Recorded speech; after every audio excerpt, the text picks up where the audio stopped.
Finally বেরিয়ে পড়লাম বন্ধুকে কার্তিক দেবো বলে। সবাই আমরা গ্রুপে বেরিয়ে ঠাকুর কিনতে গিয়ে ঠাকুর পছন্দ চলছে এখন সবার। দাম খুবই বেশি বলছে, তাই তরুণদা ডিসকাশন করছে যে কোনটা লিয়া ভালো হবে।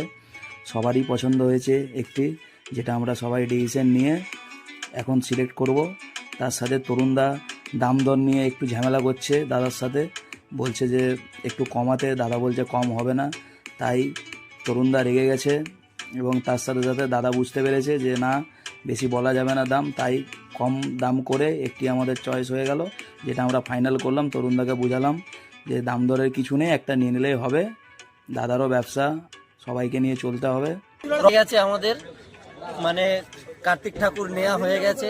এইবার খালি আমরা পৌঁছে যাব কার্তিকের বাবা মায়ের কাছে, টাইম মতো পৌঁছে দেব কার্তিককে। কার্তিক যাতে আছে আমাদের রেডি করা আছে, কার্তিক এখানে যাতে কার্তিক রেডি করা আছে, কার্তিক রেডি করা আছে।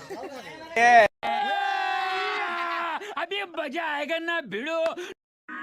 খুব সুন্দর করে একটি আমাদের যেটা লেখা হয়েছে আপনাদেরকে ওটা শোনাবো যে কি লেখা হয়েছে।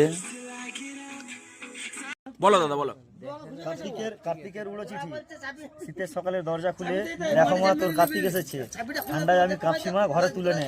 কাকারা আমায় খুবই যত্নে ঘরের সামনে নিয়ে এসেছে। ঘুম থেকে উঠে দেখো মা, আমি তোমার ছেলে এসেছি। আমার কাকুরা খুব ভালো মা, ওদের কষ্ট দিও না, ওদের মনে যেন কষ্ট না লাগে। ওরা যা খেতে চায় ওদের দিয়ে দিও। কাকারা না থাকলে তোমার কার্তিক তোমার কাছে আসতো না। ইতি তোমার আদরে কার্তিক।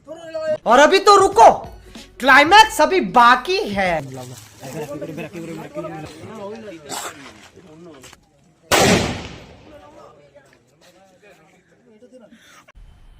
मजा आया।